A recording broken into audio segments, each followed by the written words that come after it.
नाही, जिल्ह्यामध्ये जिल्हा राष्ट्रवादी काँग्रेस शरदचंद्र पवार पक्षाची बैठक जिल्ह्यातल्या सगळ्या कार्यकर्त्यांची आत्ता झाली. 4 नंतर शहर राष्ट्रवादी काँग्रेसच्या कार्यकारिणीची देखील बैठक होणार आहे. संध्याकाळी आमचे सहकारी आहेत, आमचे चंद्रकांत दानवे यांच्या चिरंजीवांचं एक लग्न आहे. ते झाल्यानंतर मी परत जाणार आहे. आमच्या जिल्हा राष्ट्रवादी काँग्रेसची अतिशय चांगली बैठक झाली. सकाळी मला अचानक नगरला संग्राम जगताप यांच्या वडिलांचं निधन झालेलं आहे, तिथं जाऊन यावं लागलं, म्हणून थोडा बैठक सुरू व्हायला वेळ झाला. आपल्या सगळ्यांनी उशीर झाला तरी थांबला, त्याबद्दल पहिल्यांदा तुमचे सगळ्यांचे आभार. आपल्या पक्षवाढीसाठी आमचे प्रभारी म्हणून प्रत्येक रिजनमध्ये 2 प्रमुख नेते हे जिल्ह्यात फिरलेत. बरेचसे जिल्हे झालेत, काही जिल्हे राहिलेले आहेत. आणि त्यात आमचे टोपे साहेब हे आपल्या मराठवाड्यात दांडेगावकर साहेबांच्या बरोबर सर्व जिल्हे त्यांनी फिरून केलेले आहेत. 1-2 जिल्हे राहिलेले आहेत.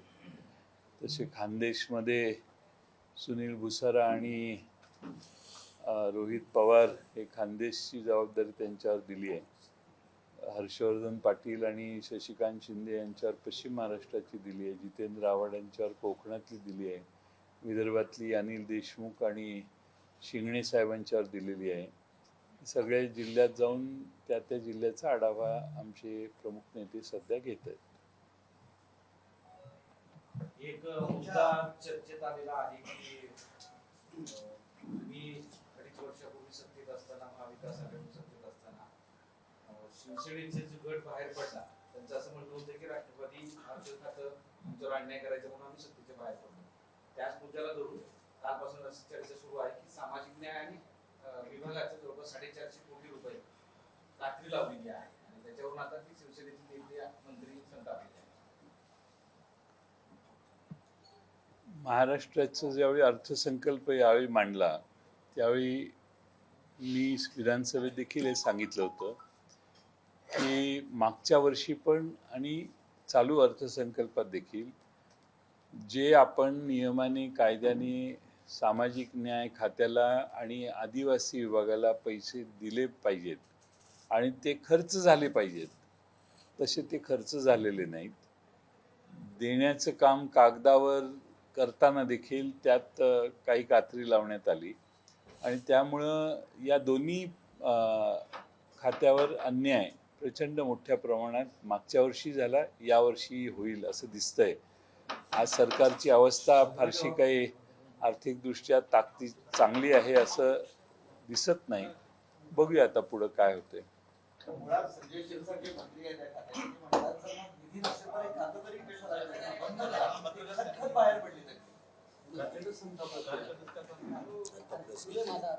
नाही, असं आहे की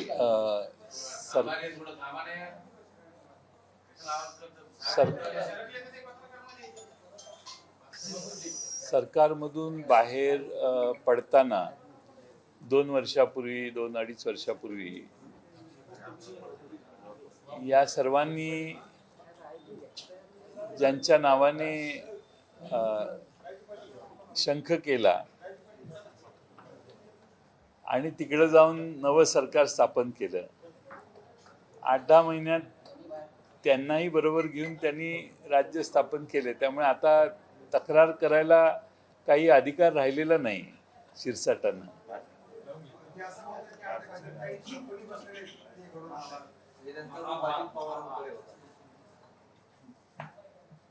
नाही, आता एका सरकारमध्ये काम करणारे मंत्री एकमेकाच्या बद्दल असं बोलत असतील तर ते मुख्यमंत्र्यांनी त्याची नोंद घेतली पाहिजे.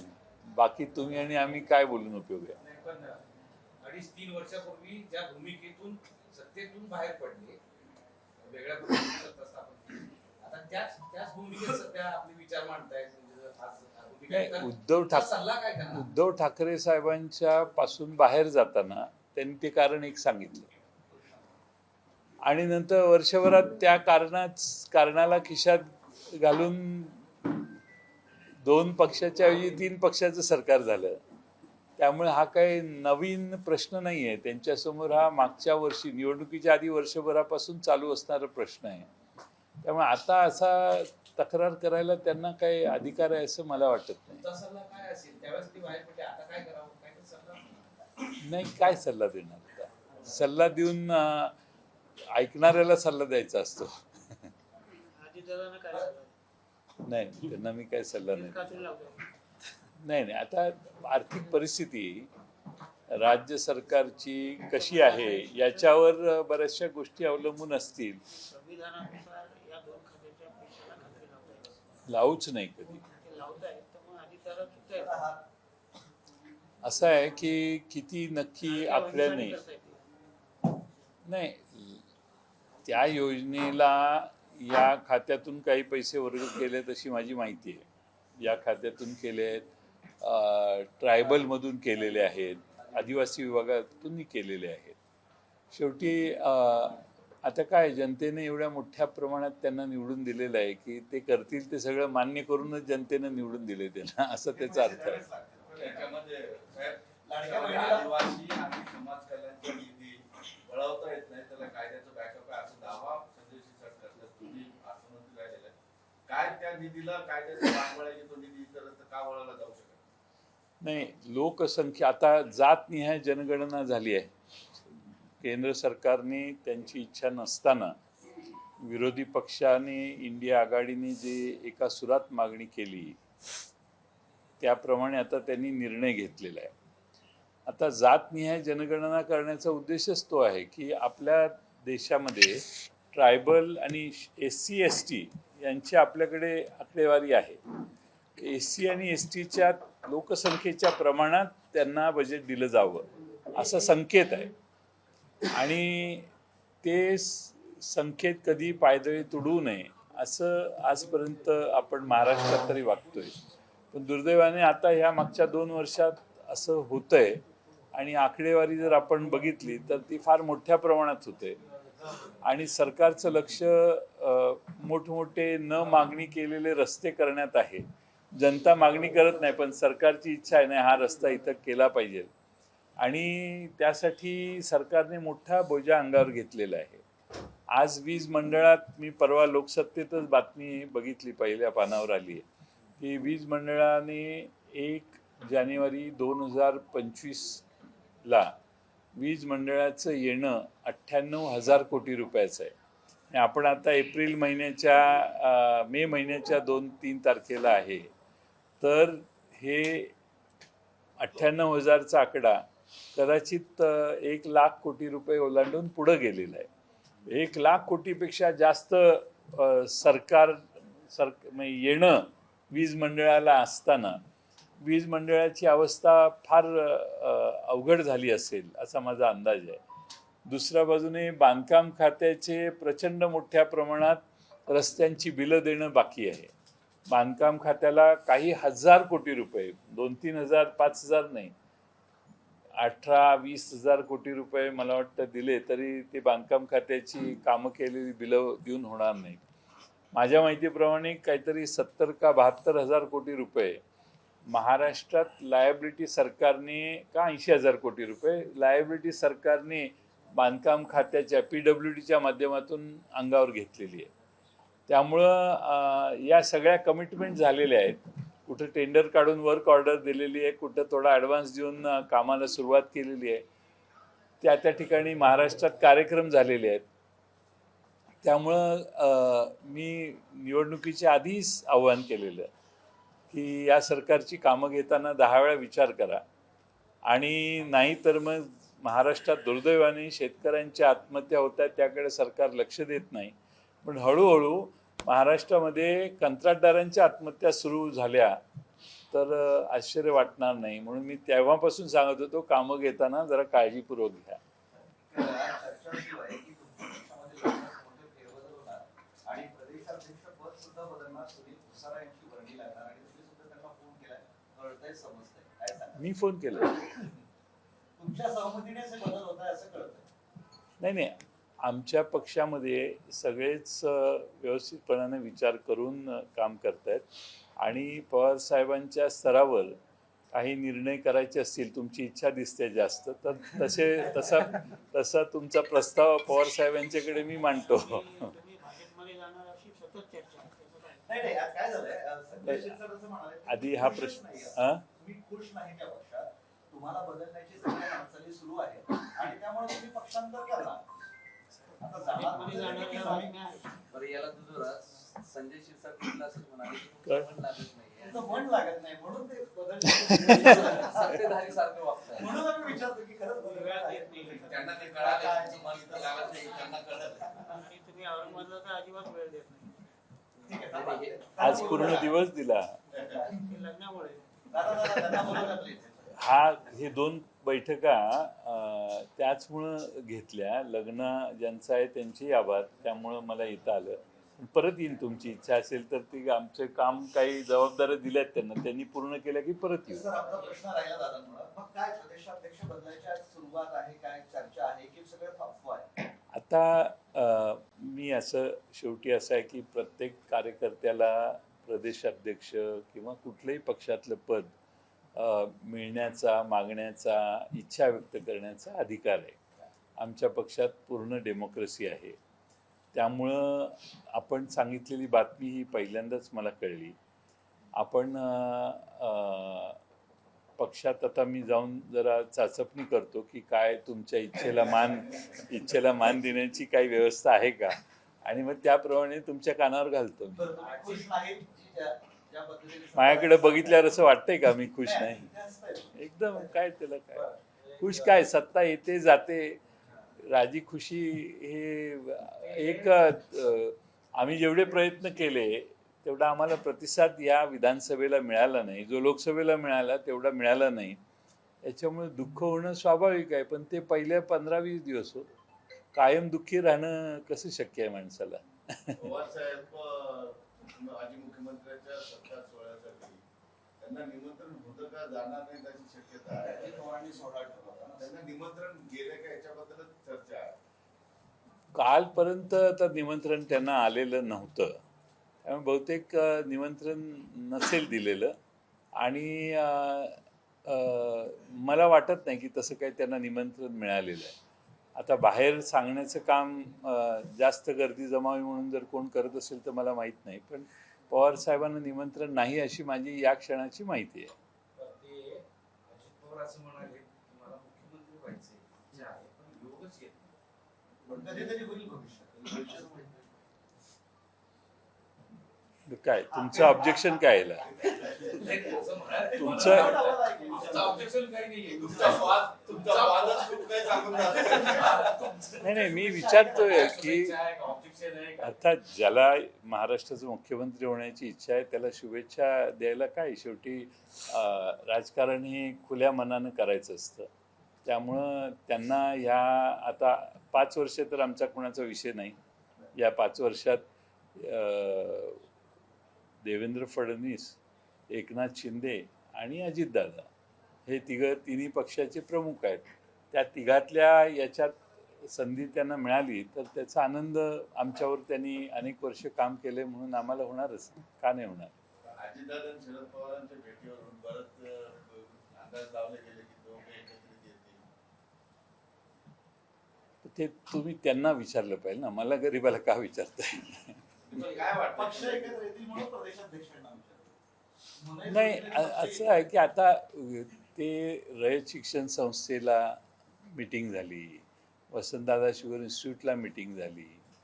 ही मीटिंग त्या संस्थेत दोघं काम करतायत. संस्थेच्या मीटिंग होताना त्याला राजकीय अर्थ देण्याची काय आवश्यकता आहे असं मला वाटत नाही. आणि कौटुंबिक कुठला कार्यक्रम झाला असेल तर तो त्यांच्या घरातला कार्यक्रम आहे, त्यामुळे त्याला राजकीय फारसा अर्थ देण्याची काय आवश्यकता आहे असं मला नाही वाटत. ते जे सोबती संजय राऊत असं म्हणाले की पवार साहेबांनी अमित शहाचा राजीनामा मागितला पाहिजे आणि विरोधी पक्षाच्या सगळ्यांनी अमित शहाचा राजीनामा मागितला पाहिजे. हा, तेच पाहिजे. त्यामुळे नाही, संजय राऊत यांनी तो मागितलेला आहे ऑलरेडी. पहिल्या काही दिवसातच अमित शहांचा राजीनामा संजय राऊत यांनी मागितलेला आहे आणि त्याचा काही परिणाम दिसलेला नाही आहे. आणि असे राजीनामा देऊन मागणी करून राजीनामा देणारी ही लोक कोणी दिसत आहेत असं मला वाटत नाही. आजपर्यंत ज्यांच्यावर वेगळे आरोप झाले त्यातल्या कुठल्याही मंत्र्याला मंत्रिमंडळातनं बाहेर जाण्याची संधी दिलेली नाही प्रमुखांनी. त्यामुळं मला वाटत नाही की त्याचा काही फार परिणाम होईल किंवा उपयोग होईल. त्याचमुळे ते असं म्हणालेत का की पवार साहेबांनी अमित शहाचा राजीनामा मागितला होता? अर्थात म्हणजे किमान त्यांचं नाही, संजय राऊत पवार संजय राऊत साहेबांना असं वाटत असेल की पवार साहेबांच्या सारख्या एका दिग्गज नेत्याने जर राजीनामा मागितला तर त्याचा उपयोग होईल. पण मूळ प्रश्न हा आहे त्यातला की आज आपल्या देशासमोरचा प्रश्न हा आपण एक होऊन पाकिस्तानला धडा शिकवण्याचा आहे. बाकीच्या सगळ्या ऑडिट नंतर होणारच आहे. झालेल्या पहलगाम घटनेच्या बद्दल ऑडिट होणार आहे, चर्चा होईल त्याची. पण आज आम्ही सगळे अपेक्षा करतोय की मोदी साहेबांना सर्वपक्षीय पाठिंबा दिलेला आहे की तुम्ही आता पाकिस्तानवर धडा शिकवा, पाकिस्तानला नेस्तनाबूत करा, पाकव्याप्त काश्मीर ताब्यात घ्या, जे काही करावं लागेल ते करा. पूर्ण देश त्यांच्या मागे आहे. आणि त्यामुळं त्यांनी त्यांच्या गुप्त बैठका देखील घेतल्यात, त्या टी व्हीवर आम्हाला दिसल्या की ज्याच्यात प्रमुख सेना अधिकाऱ्यांना घेऊन त्यांनी बैठका केल्या. आणि अशी बातमी मी परवा वाचली की त्यांनी आता सेनेला पूर्ण अधिकार दिलेत की तुम्ही काय करायचं ते करा. आणि तसं करणं मला माहीत नाही, राष्ट्रीय पातळीवर मी कधी काम केलेलं नाही. पण आता त्याचं लवकर काही ना काही होणं अपेक्षित आहे. आज देशातली जनता म्हणजे ज्यांच्या घरातली व्यक्ती शहीद झाली त्या घरातल्या सगळ्या कुटुंबांची मागणी आहे की आम्हाला न्याय मिळाला पाहिजे. आणि न्याय देण्यासाठी आपल्याला काही ना काही पावलं उचलावीच लागतील. त्यासाठी देश त्यांच्या मागे आहे पूर्णपणे आणि आमची अपेक्षा आहे. त्यामुळे इतर काही राजकीय कॉमेंट्स त्या बाबतीत आम्हाला करायचे नाहीत. आम्हाला दाखवायचं की देश त्यांच्या मागे आहे. त्यांनी आता पाऊल उचलावं. आणि 10-12 दिवस झाले अजून उचललेलं नाही. लवकरात लवकर उचलतील अशी आमची अपेक्षा आहे. गोवा में धार्मिक यात्रा चल रही है, वहाँ पर भगदड़ हुई है, कई सालों लोगों की कौन सी जान- यात्रा? गोवा में कौन सी? एक इंसिडेंट हुआ है, भगदड़ हुई है मंदिर के पास, उसमें 6 लोगों की जान गई है और 30 से अधिक लोग जख्मी हैं। मैं सुबह टोपे साहब ने मुझे बताया, हमारे जो धार्मिक क्षेत्र रहते हैं वहाँ पे इतनी बड़ी तादाद में यात्रा के कारण लोग इकट्ठा होते हैं. मुझे लगता है जहाँ जहाँ ऐसी बड़ी यात्राएं होती है वहाँ सरकार ने, वहाँ के स्थानिक सरकार ने ऐसा नियोजन करना चाहिए कि जिसके ज़रिए लिमिटेड लोग एक बार अंदर आ सकते हैं और बैच टाइप कुछ व्यवस्था करनी चाहिए. और मांडरा देवी महाराष्ट्र में ऐसा ही हुआ. तो ऐसी चीज़ें न होने के लिए कुछ ना कुछ ज़रूरत. अभी कुंभ मेला में यूपी में भी भगदड़ हो गई. अभी हमारे महाराष्ट्र में जो कुंभ मेला आने वाला है, मैं अपेक्षा करता हूँ कि सरकार इसके बारे में भी सोचे कि ऐसी भगदड़ महाराष्ट्र में, नासिक में, त्र्यंबकेश्वर में न हो. आपको लगता है कि महाराष्ट्र में फाइनेंशियल क्राइसिस चल रहे हैं? मुझे लगता है नहीं है ही. इतनी कमिटमेंट बड़ी करने के बाद फाइनेंशियली अभी 9-9.5 लाख करोड़ तक लोन लिया है महाराष्ट्र सरकार ने.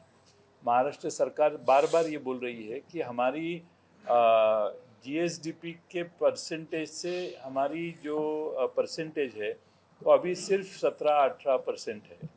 लेकिन जिस हिसाब से पैसा देने की आवश्यकता अभी सरकार ने खर्च करने की आवश्यकता है, उनकी कमिटमेंट्स है, वो अगर आप देखेंगे तो मुझे लगता है 10 लाख करोड़ तो ये साल के अंत में पार हो जाएंगे और इसका परसेंटेज शायद 20% से आगे चला जाएगा. पहलगाम हमले के बाद जितनी भी और पार्टीज है वो सब एक तरफ आ गए हैं, लेकिन कुछ पार्टीज है जो अभी भी प्रधानमंत्री नरेंद्र मोदी पर टीका कर रहे हैं. ठीक है, जैसे ये चीज़ हुई इतनी संतापजनक है कि कुछ लोग टीका करेंगे, नहीं करेंगे ऐसा नहीं. सबने संयम में रहना ये हर एक की बात है, लेकिन पार्टियां सारी इकट्ठा आके केंद्र सरकार ने जो सभी विपक्ष के लोगों को बुलाया, उस बैठक में अपेक्षा थी कि प्रधानमंत्री बैठे, लेकिन वो उस दिन प्रचार के लिए बिहार चले गए।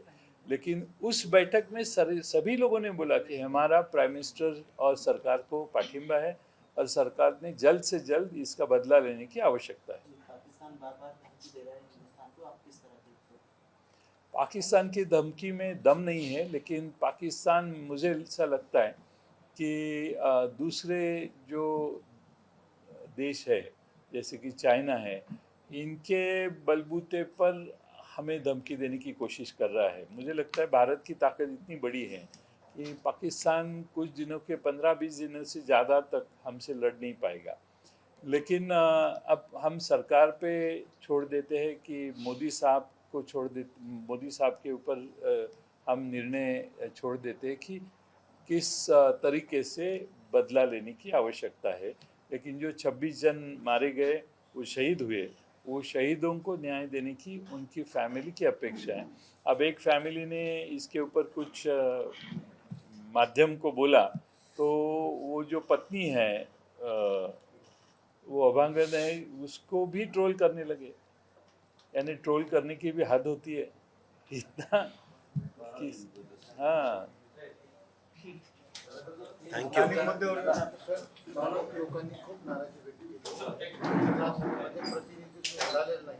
हो, काय तुमचं म्हणणं राहील आणि पुढे हे लोक सांभाळण्यासाठी किंवा करण्यासाठी आम्ही 3 पक्षांच्या चर्चेमध्ये आम्हाला औरंगाबाद जिल्ह्यात प्रतिनिधित्व देता आलं नाही. आवाज कमी करावा. आम्हाला प्रतिनिधित्व देता आलं नाही याची आम्हाला खंत आहे. त्यावेळी साधारणपणाने ज्या मतदारसंघात जे आमदार ज्या पक्षाचे होते, जरी पक्ष फुटलेला असला तरी त्या पक्षाला ते तिकीट द्यायचं, जागा द्यायची, सोडायची असं ठरलेलं होतं. त्यामुळं या बेसिसमुळं आम्हाला या जिल्ह्यामध्ये आमचा पैठण विधानसभेचा आग्रह होता. आपल्या औरंगाबाद शहरात एक तिकीट आम्हाला पाहिजे होती, जागा पाहिजे होती. आम्हाला गंगापूरची जागा मिळाली. आमचे 3-4 ठिकाणी आग्रह होते, पण आम्हाला त्यात काही त्यावेळी यश मिळालं नाही. शेवटी 3 पक्षांच्या चर्चेमध्ये आम्हाला फक्त एक जागा मिळाली. स्थानिकांना न्याय मिळत नाही, दुसरे आयात उमेदवार आपण देतो बाहेरच्या जिल्ह्यातले, असा आरोप आपल्या पक्षावर होतो. बऱ्याचदा बैठकीमध्ये पण हा विषय निघतो. आगामी निवडणुकीमध्ये तसाच प्रकार होणार आहे की कसं, की ऐनवेळी पक्षात आलेल्यांना तुम्ही तिकीट देणार की कसं? त्या जुन्या लोकांमुळेच आम्ही मागच्या वेळी जागा वाटप झाल्यानंतर आमचे निर्णय घेताना काही निर्णय घेतले जे ती लोक आमच्यावर नंतर राहिली नाही, जसे आले तसेच गेले. याचा चीड या जिल्ह्यातल्या कार्यकर्त्यांना सगळे आहे. मगाशी सर्व पत्रकारांना बाहेर जाण्याचं कारण हेच सांगायचं होतं की मला हे सगळे तासणार आहे, ते मला माहीत होतं. त्यामुळे तुम्ही सगळे बाहेर गेला की मग बैठक व्हावी असा प्रयत्न होता आणि त्याप्रमाणे मी भूमिका सांगितली, त्याची खंतही मी व्यक्त केली. आणि यानंतर जिल्हा परिषदेच्या निवडणुकांमध्ये जिल्हा राष्ट्रवादी शरदचंद्र पवार पक्षाचे जिल्हा अध्यक्ष आणि महापालिकेचे अध्यक्ष आणि आमचे प्रमुख नेते या जिल्ह्यातले जे सांगतील त्याप्रमाणेच निर्णय होतील असं आश्वासन स्पष्टपणाने मी दिलेलं आहे. बाहेरून आलेल्या पक्षातून आलेल्यांना किती संधी मिळेल? नाही, आता तो जिल्हा अध्यक्षांच्यावर जबाबदारी सोडायचं ठरलेलं आहे. त्यामुळं त्यावेळी तत्कालीन कुठे 1-2-4 ठिकाणी त्यांना काही बदल करायचे असतील तर ते त्यांनी सांगायचं आम्हाला आणि करायचे. अबू आझमी यांचं एक विधान आहे, त्यांनी धर्म विचारून मारलं, तुम्ही धर्म विचारून का करत आहात? मुस्लिमांना सर्वत्र त्रास दिला जातो. एक आहे की पाकिस्तानी लोकांनी धर्म विचारून गोळ्या घातल्या. या बाबतीत सगळं चित्र आपल्या सर्वांच्या समोर आहे आणि त्यामुळं त्याबद्दल एक संताप लोकांना आहे. पण हे पाकिस्तानी लोकांनी येऊन विचारण्याचं आणि मुद्दामून हे प्रश्न विचारायचे कारण जे होतं ते कारण या देशामध्ये दोन समाजामध्ये अंतर वाढावं हा जर असेल त्यांचा उद्देश तर कदाचित ते जाणीवपूर्वक केलेलं त्यांनी कृत्य असावं. आत्तापर्यंत आतंकवाद्यांचे जे हल्ले होते, आतंकवादी गोळ्या घालून पळून जातात आणि हा प्रसंग 10-12 मिनिटाचा असतो. पण या ठिकाणी प्रत्येक मैदानातल्या फॅमिलीच्या जवळ जाऊन त्यांना त्यांचा धर्म विचारण्याचं जे काम झालं हे फार धक्कादायक होतं.